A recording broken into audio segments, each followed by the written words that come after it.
Ahora la palabra al doctor Olmedo Belluche. Buenas noches. Yo creo que el panel es para que pensemos un poco sobre cuál es el mundo en que estamos desarrollando este congreso, este 18 Congreso Nacional de Sociología del año 2024, siglo XXI. ¿Qué es este mundo en el que estamos y en el que los sociólogos y sociólogas debemos analizar y sacar algunas conclusiones que ayuden a la sociedad panameña y tal vez latinoamericana a encontrar un camino positivo? Y yo diría una perogrullada para empezar, una tal vez tontería, una aparente contradicción. Este mundo es a la vez viejo y nuevo. Es viejo por cuanto es el mismo mundo capitalista que Carlos Marx analizó en esencia en el siglo XIX, el que está funcionando. Nunca ha habido tanto capitalismo como en el mundo del siglo XXI. Nunca ha habido una falta de alternativa distinta al capitalismo, una ausencia de salida frente al sistema capitalista como ahora. Y este mundo capitalista, en el que cada vez más miles de millones de seres humanos son convertidos en fuerza de trabajo explotada por el sistema capitalista. Y la otra mitad del mundo convertida en lo que Marx llamó ejército industrial de reserva, es decir, desempleados crónicos para mantener la fuerza de trabajo completamente aniquilada, con salarios de hambre y en una situación difícil. Es el mismo mundo capitalista que Marx analizó, que se basa en una economía irracional, donde hay una lucha de la selva entre las diversas empresas que compiten por el mercado, tratando de bajar los precios de las mercancías lo más posible para controlar el mercado, pero a la vez para poder hacerlo necesitan explotar y explotar más a la fuerza de trabajo, con lo cual a su vez crean más crisis en lo que llamó Marx la caída tendencial de la tasa de ganancias. Ese es el mismo mundo capitalista que es imposible resolver sus problemas sociales, sus problemas económicos y sus problemas políticos que Marx analizó, porque está basado en la anarquía de la producción, como Marx señaló. Pero es un mundo nuevo en cierta manera porque es la exacerbación de esa crisis que ya Marx analizó desde el siglo XIX. Hemos llegado a un punto, como decía Rosa Luxemburgo, hace 100 años, o socialismo o barbarie. Es decir, si no logramos ir a una sociedad superior que se base en la planificación económica, tratar de llevar la racionalidad que impera en muchos aspectos de la vida, a la economía, a la administración pública, a la satisfacción de las necesidades, vamos a degenerar en un mundo de barbarie. Bueno, a ella le tocó ese mundo de barbarie, la Primera Guerra Mundial, del que salió asesinada. Y como la sociedad humana, capitalista, que controla el mundo, no lo resolvió, luego vivió nuevamente la Segunda Guerra Mundial con otros tantos 60, 50 millones de seres humanos asesinados. Y estamos volviendo un poco a ese mundo de la década del 30, que llegó a la crisis y que terminó en la Segunda Guerra Mundial. Un poco es lo que se ve, porque esa crisis que se exacerba cada vez más tiene que ver con todas las situaciones que hay, con la guerra de Ucrania de que hablaba la profesora y con el genocidio que está ocurriendo en Gaza. Lo de la lucha por la libertad de Palestina y el genocidio que producen los sionistas israelíes no tiene nada que ver con la Biblia, ni un carajo con los romanos, ni el Éxodo, ni nada por el estilo. Es capitalismo puro. Son los intereses imperialistas de las democracias occidentales, la Unión Europea y Estados Unidos, que son cómplices en esa matanza que está pasando y que alimentan con sus armas esos asesinatos de civiles de más de 15.000 niños que se está produciendo ante nuestros ojos. No son los rusos ni los chinos, es la democracia norteamericana, la democracia de la Unión Europea. la que financia ese crimen que se comete todos los días ante nuestros ojos. Es ese capitalismo el que lo está produciendo. Porque en este mundo no está pasando lo que algunos socialdemócratas europeos quieren presentar, que hay un mundo de la barbarie expresado por los rusos, que serían una dictadura estilo Hitler, nazifascista, y una democracia a la que tenemos que defender acá en Occidente frente a la influencia de ese mundo. Y eso es lo que se estaría dirimiendo en Ucrania. No. Lo que se está dirimiendo es la parte nueva del mundo, que se acabó la globalización unipolar que empezó hace 30 años, como se mencionaba hace un momento, que empezó con la caída del muro de Berlín, y en el que Estados Unidos había impuesto la globalización a todos lados bajo sus condiciones y en las que él era el eje dominante de esa globalización. Ha surgido una potencia nueva, China, que le compite a Estados Unidos el control de los mercados y que produce tecnología de última generación con precios mucho más baratos. Y eso lo lleva a Estados Unidos a hacer una guerra cada vez más violenta, cada vez más boicoteando su supuesta libertad de comercio y sancionando a Huawei, sancionando a las empresas chinas para que no haya competencia y ahora impidiéndole a Occidente, a Estados Unidos, comprar los chips producidos en China para los automóviles estos que quieren hacer híbridos o nuevos. Es la guerra por los mercados nueva y claramente lo que se está produciendo ante nuestros ojos. Se volvió a un mundo multipolar, por lo menos tripolar. Rusia, y que en gran medida actúa en alianza con China en algunos aspectos, China y los Estados Unidos. Es un conflicto parecido a lo que teníamos en la década del 30. Y eso es lo que se está produciendo. Y en el medio, la explotación cada vez mayor de todos los pueblos del mundo. Porque la lucha también es no solamente porque obviamente Putin es un tipo repugnante de derecha, nacional, ultraderechista, antidemocrático y todo lo demás. No lo estoy defendiendo como hacen algunos izquierdistas que creen en eso, pero tampoco Occidente lo es. Hay una guerra por la liberación contra el imperialismo francés en todo el Sahel africano, en todo lo que es la zona entre el Sahara y el centro de África, en este momento, donde varios países se debaten en guerras civiles para enfrentar el control del imperialismo francés. Hay una guerra que está empezando ahora en Nueva Caledonia, una pinche isla pequeñita del Océano Pacífico, aislada, que lucha por su independencia nacional contra el imperialismo francés y contra ese dictador que se llama Manuel Macron, disfrazado de demócrata. Entonces, en este mundo capitalista, de esta crisis que combaten por controlar el mundo, así sea a costa de miles de muertos, ya sea de Gaza o de Ucrania, el punto central es que, y que lleva a la miseria a miles de millones de seres humanos, y eso es lo que explica las enormes migraciones. La migración que está pasando por Panamá, de la que pasaron el año pasado 500.000 personas en un solo año hacia los Estados Unidos, donde se le vende a la gente la idea de que si llegan a esa meta, allá van a tener vida, van a poder comer y tener una vida normal y alimentar a sus familias y mandarle plata a los que se quedaron. O a las de miles, decenas de miles que emigran de África frente a la miseria que le han impuesto las potencias europeas y los Estados Unidos. Entonces, ese mundo está en crisis, y esa crisis afecta el modelo político que ellos han mandado, han impuesto. Y ciertamente hay que decir, me ponía a pensar la profesora Yolanda, la Declaración Universal de los Derechos Humanos fue una victoria democrática de los pueblos del mundo después de la Segunda Guerra Mundial. Fue como un decir, toda esta atrocidad que cometieron no solo los nazis, que cometieron también las potencias occidentales, porque hasta ese momento en Estados Unidos era normal ser racista contra los negros, contra los indígenas.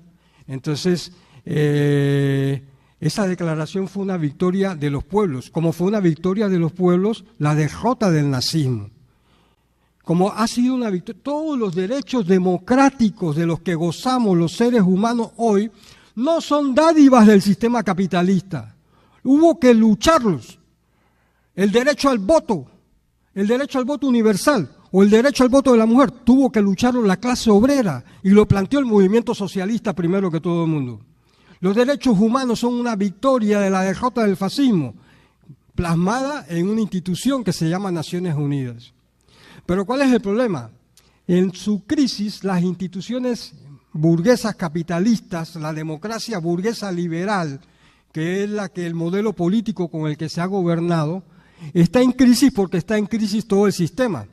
Y por ende, está desprestigiado ante muchos sectores populares. Y por eso en las encuestas la gente dice, a mí no me importa la democracia después porque no me resuelve el problema de la sobrevivencia de mi familia.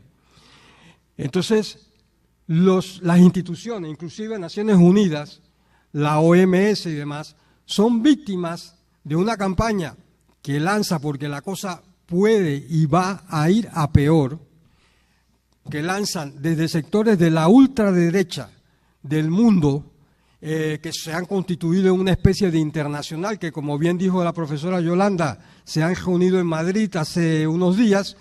Ellos cuestionan todos los derechos, no solo de las mujeres, los derechos LGTBI, y no solo los que están por conquistarse, sino los derechos ya conquistados, como en Estados Unidos se ha derogado en muchos estados el derecho al aborto de la mujer. Los derechos democráticos están cuestionados, porque la crisis produce polarización política en dos extremos, como pasó durante la década del 30. Surgen sectores neofascistas en el mundo, que es lo que está surgiendo, y que cuestionan, gritan y lanzan querellas contra el sistema político liberal burgués, pero a su vez cuelan allí el cuestionamiento, que es lo que quieren ir a todos los derechos democráticos. Algunos sindicalistas en Panamá se confunden, creen que cuando cualquiera grita eso es revolucionario.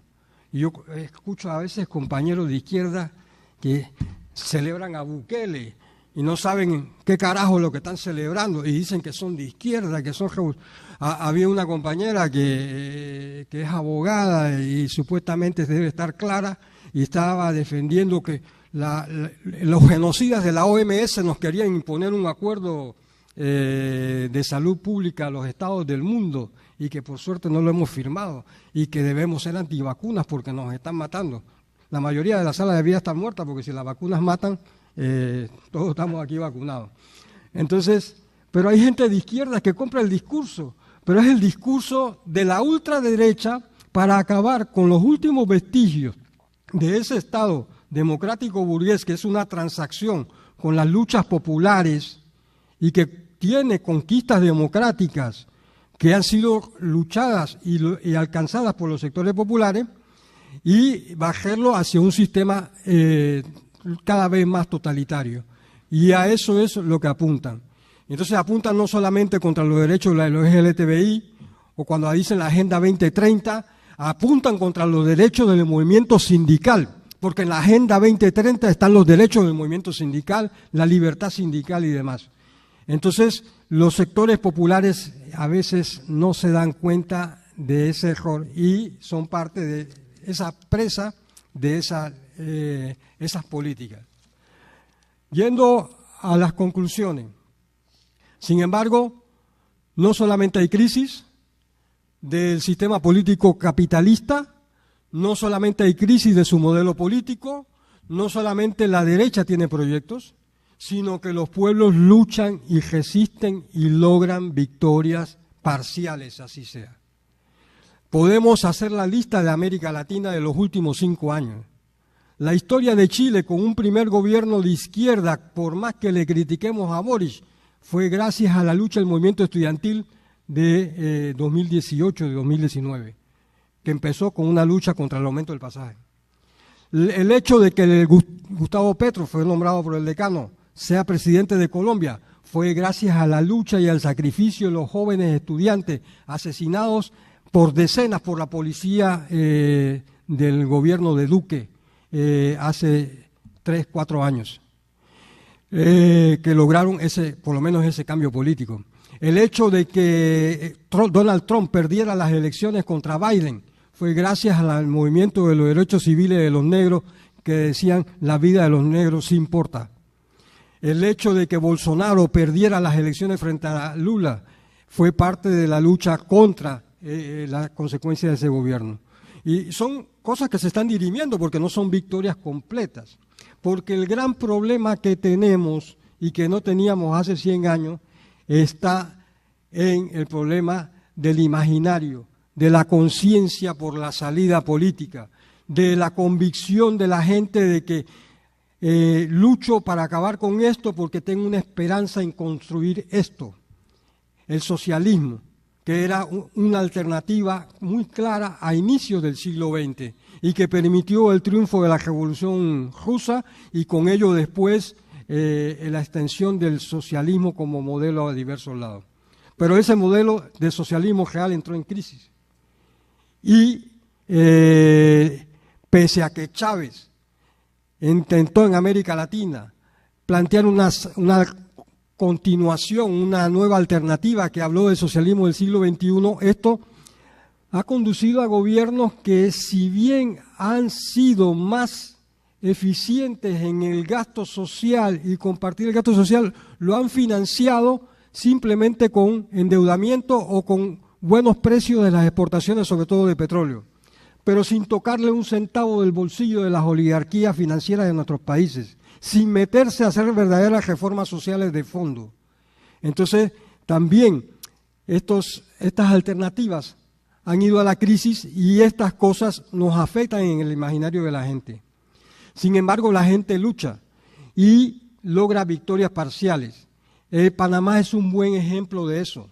Como aquí se mencionó, en 2022, el movimiento popular y sindical se organizó y logró doblegar al gobierno para sentarle en una mesa de diálogo y congelar el precio del combustible y de alguna parte de la canasta básica.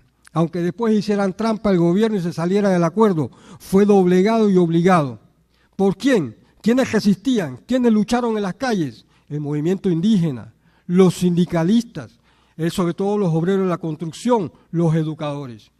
Y nuevamente, un año después, volvieron a salir a las calles los mismos sectores sociales y doblegaron al gobierno que había firmado un contrato vendepatria para regalarle prácticamente una mina de cobre a una empresa transnacional canadiense.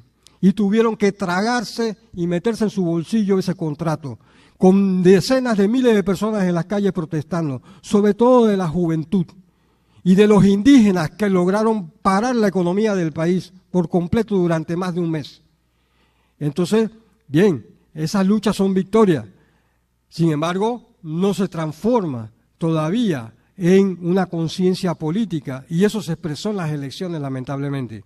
Muchos de los que estuvieron en esa lucha han votado por sus enemigos, por los que van a volver a aplicar esas mismas políticas, por los ministros del señor Mulino, que son los agentes de la mina. Pero, bueno, volveremos a la calle y la conciencia de la gente demora a veces en avanzar, pero tenemos la convicción de que esa será la salida a largo plazo. Porque aquí hay una situación objetiva. El sistema capitalista que Marx analizó hace 200 años es el mismo. Las condiciones objetivas para la transformación social, para la lucha por una alternativa, siguen estando ahí porque ese sistema sigue en crisis. Y la sociología tiene como misión analizar de manera correcta lo que está pasando. Porque si nos equivocamos en el análisis, nos equivocamos en los demás. Pero sepamos que la manera de solucionar el problema no basta la sociología, no basta el análisis académico, no basta sentarnos en un aula y desde aquí ver los problemas del mundo. Hay que salir a la calle a la acción política, porque es en la acción política donde podemos hacer las transformaciones. El único campo en que se pueden hacer las transformaciones que necesitamos y que la humanidad necesita para sobrevivir a esta crisis del capitalismo.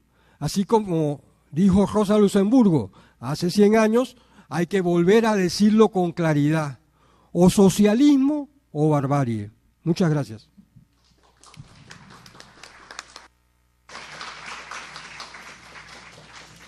Gracias, doctor Beluche, por sus reflexiones. Ahora pues vamos a darle paso a nuestro panelista internacional, el doctor Gonzalo Basile, agradeciendo al Consejo Latinoamericano